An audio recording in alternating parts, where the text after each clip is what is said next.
Alright everybody, so today we are going to be sharpening a Mora.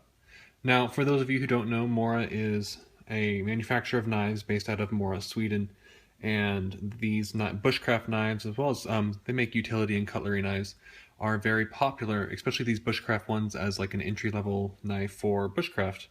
Now, what makes these knives so good is the fact that they are Scandi grind. Now, what that means is basically this edge is this really over-exaggerated edge, goes all the way to the end, and there's no secondary grind.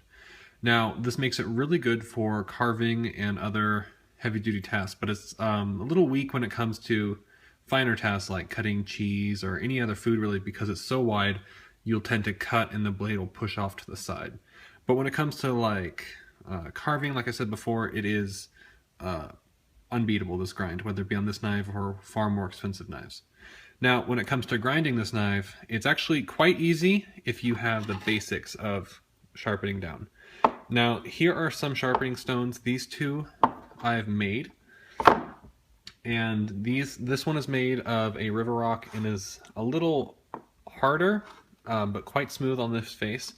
And this one is very soft. It almost has like a chalky texture and is also very smooth. Now, these ones are more for honing than anything else, and the way you make your own sharpening stones is that you find a river rock or another softer rock and you get two of them, no, not these two, but like another two, and you rub them together and it makes these two very flat surfaces.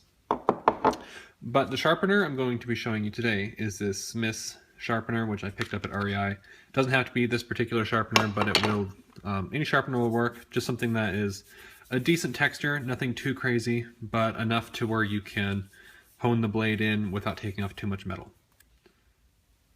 Alright, so the way I sharpen my knives is probably a little unconventional at best. A lot of people will bring the knife towards them, but for me, the way I learned to sharpen, it never really worked for me, and I ended up making my knives duller than they were before. So what I do is, you can do this with like a lubricant like water or a sharpening solution, but for now, I just tend to just go the way it is. Now, I don't push hardly at all. I put the knife on the sharpening stone and then I tilt it so it bites, and because this is Scandi grind, this is the only bevel I need to worry about. And then I slowly move it away. Now I continue this process for about 5 times on each side of the blade. And the goal here is, I like to think of it, instead of taking material off and taking all the burrs off, it's more of a pushing all the metal back into the center of the blade. And I've found that this process is a little slow, but it can get you blades that will slice pretty much through anything as if it's a razor blade. And again, just basically all you're doing is biting the blade and going back. Now, sometimes it's easier to switch hands if you're left or right-handed. And if you really need to work on an area, let's say there's like a little bit of a bend in the knife, you can just do one area. Just make sure you do one area, go over, do the other area, and continue on down the blade. And when it comes to the curve in the blade, if you go ahead and put the curve right on the blade and you see you bite, you have this kind of leftover area. So when you go down the blade, you have to kind of have this rocking motion, and you're like lifting up your elbow as you go down, and that'll go ahead and sharpen that evenly all the way across. And if you do this 5 times on each side,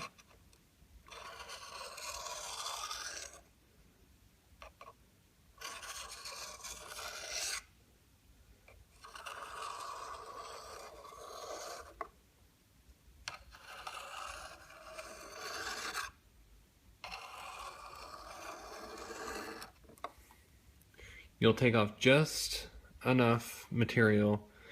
You're more honing the blade than anything. If your blade is really terribly worn, then you will want to push hard, and you can bring the blade towards you, which will take off more material, and that will allow you to remove any chips from the blade. But you shouldn't let your knife get that bad anyway.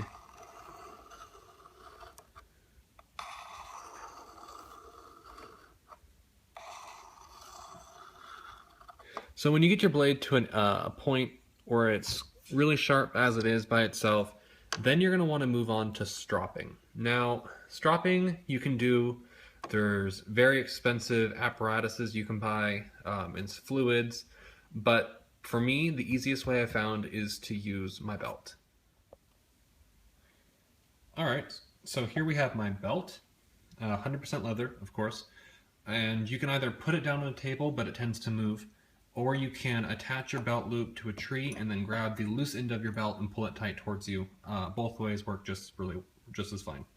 Now what you're going to want to do is go ahead and take your knife, and you're going to want to put it at the very end, and then you're going to tilt the blade so that the grind is in line with the belt. And you're just going to drag the knife down all the way across.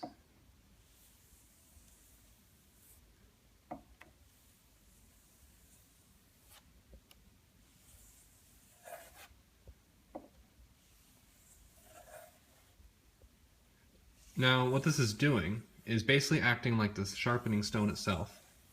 And instead of taking material off, this is just pushing all the material back into the center of the blade so it's sharper. And if there is burrs left over from sharpening, what's going to happen is the little rough parts in the leather belt or leather material are going to basically snap off like a piece of wire, all the burrs.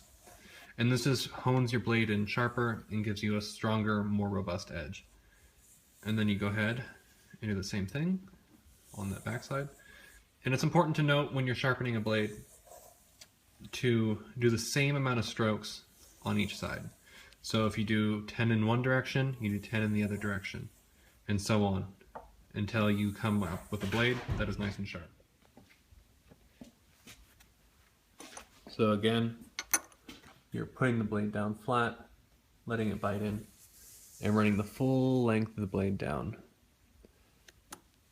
And this is just removing all the burrs, like I said again, and giving you a sharper edge, and also an edge that'll last longer, because there's less likelihood that a burr will get caught on something and deform the edge.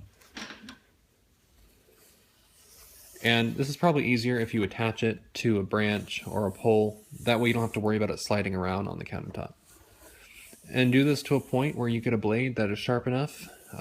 Usually the sharper the blade, the safer the blade, because you're not pushing as hard. So I like to get mine to a point where they'll cut through a piece of paper without tearing it. And I think that's probably good, and I'll give you guys a demonstration. And after about 20 to 30 passes on each side on the strop, you should have a blade that is ridiculously sharp. Now, it's good to remember that you should not really be using this as much as you should be using a strop. After you're done with your cutting task, go ahead, clean your blades. If you're cutting a live wood, clean the sap off the blade because that can cause rust. And then just use the strop to hone the blade back in. You don't want to be using this as much because it'll take off metal, and in the long run, your blade won't last as long. But if you use this, your blade will just stay sharp and push all the metal back to the middle of the blade. So here's a piece of paper. And you can see, very sharp. And like I said before, the sharper your knife, the safer the knife, because you're not pushing as hard, which decreases the likelihood that your blade will slip and you'll cut yourself instead of what you're trying to cut. Alright, that's pretty much it. Please leave a like and a comment and subscribe for more videos.